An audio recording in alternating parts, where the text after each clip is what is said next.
So we need to find out what works for us. What kind of touch do we like? We need to demonstrate that, and that's why it's sometimes so good to have a little, some playful things. I want to show you. I've got a little bag, that Better. that is full of little things. Toys. That no, not necessarily toys, but I put my lube in here. But there's also a little thing like this, it's just something silly like a tussle that you can use to play over your body like that, and he can start foreplay like that. There's so many other erogenous zones in our bodies, behind our ears, around our neck area, under at the back of our legs, on your belly, around your belly button, so many other places. And this ticklish sensation is so much better on your skin than a finger that doesn't know where to go. So this, and for me, a bullet vibrator, that small little one, can give such a lovely neck massage, and it can go all the way down to the vulva. We are so scared of buying things like that, and if we just get over our fears, I think, and share this with our partners, it may just open a whole new world to them. Especially after breast cancer, the sensation down there is altered. And there's not lots that we can do with that apart from relaxing and really being in the moment, being mindful to enjoy and to allow ourselves to have pleasure and not be scared of the pain that we are experiencing. But using the tools to our, what we can use is something like the little bullet that is got different settings, and you can use it on, he can use it on you, you can use it on yourself to find out what is nice and where it is. But it's also a nice little magic that you can use on your partner, the area between the anus and the testicles, their perineal body. If you use it down there, they'll freak out. It is going to be pleasant because that's the area where the prostate is. So it is something that both of you can actually use. And we shouldn't think it's like being unfaithful to our partners or anything like that. But yeah, it's really, I haven't really spoken about mindfulness, but about sex, intimacy is so much more for women than just sex. We really want to have a connection with our partner. We want to be emotionally connected with them. We want to feel that we have someone that we can talk to. We we want much more than just, you know intimacy, like in the form of a sexual relationship. We really want to feel that connection, and then we are willing and keen to open up our bodies for them. So it is often, our lives are so busy that it's often a good idea to be intentional about intimacy, like what you do. You prep for the day that you know that is going to happen. It is going to be different than what it was before the diagnosis of breast cancer.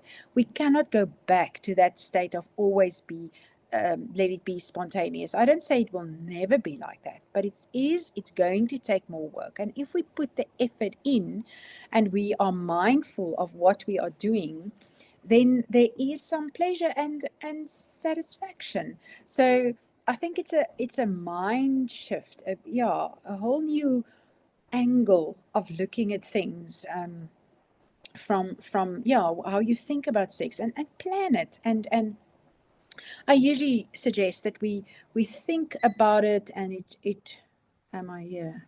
We think I am. about it. We should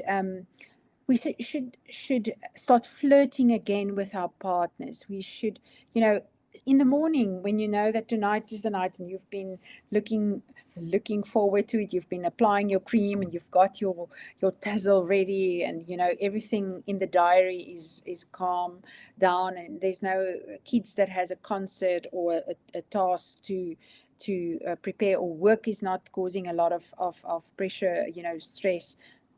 Start flirting with your husband again and try to think about sex a little bit more than what we usually do. Women our minds are so full with many other things, what we care for, the people that we care for. Well, men, they think of sex numerous times during the day, and we are just not like that. So in a way, we need to rewire our brains on certain days to think a little bit more about our partner and create that longing inside of our brain. Sometimes I think our biggest sex organ is our brains, and not necessarily you know, the vagina or our breasts. But of course, if one of them are malfunctioning, then it is not going to, you know, the brain, how hard you think about it for this to happen, it's just not going to work. So we must make sure that everything else works well before we attempt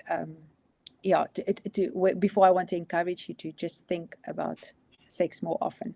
I see the books are on the screen now. Can I talk about that? Yeah.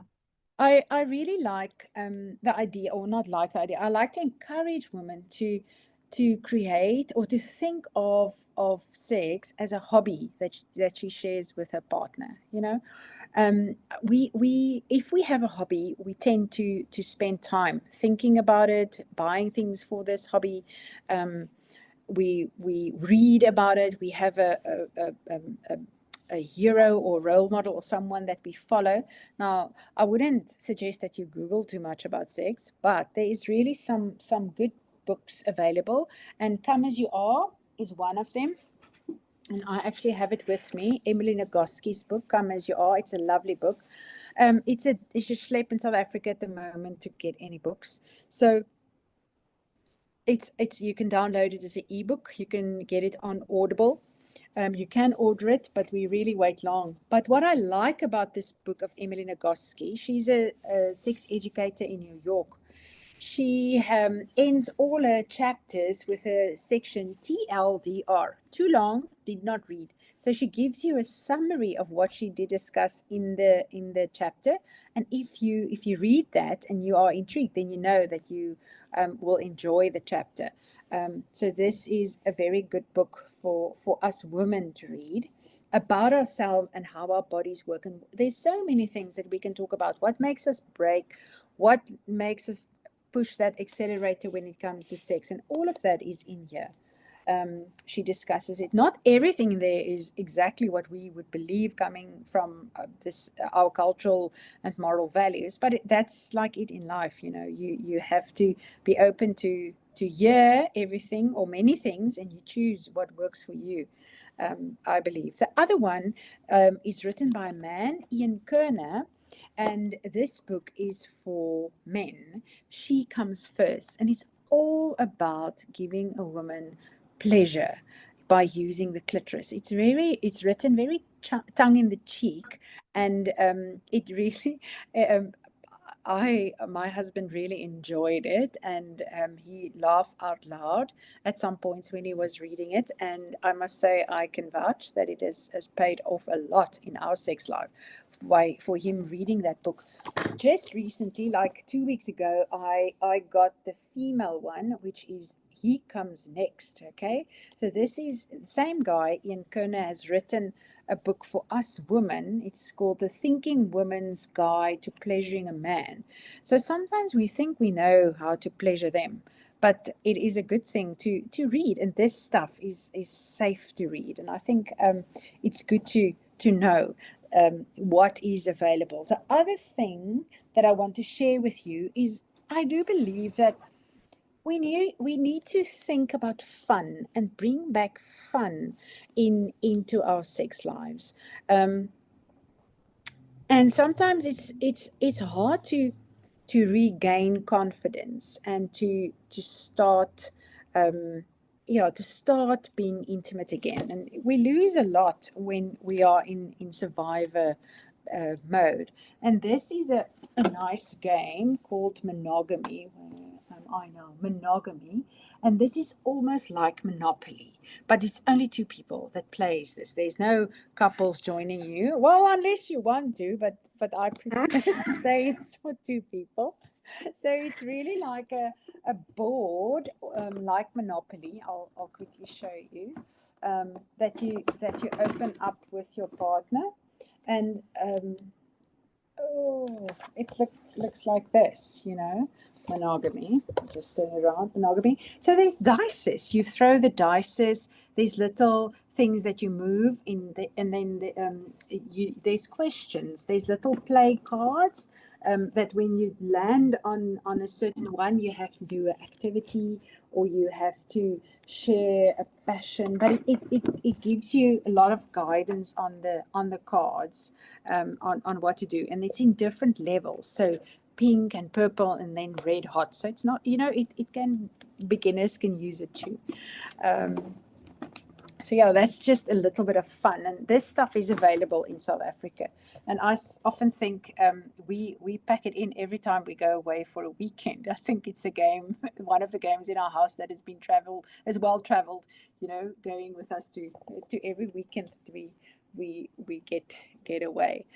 Laurie, something else that's so easy to do is to use these little blindfolds, okay, that we find on the aeroplanes.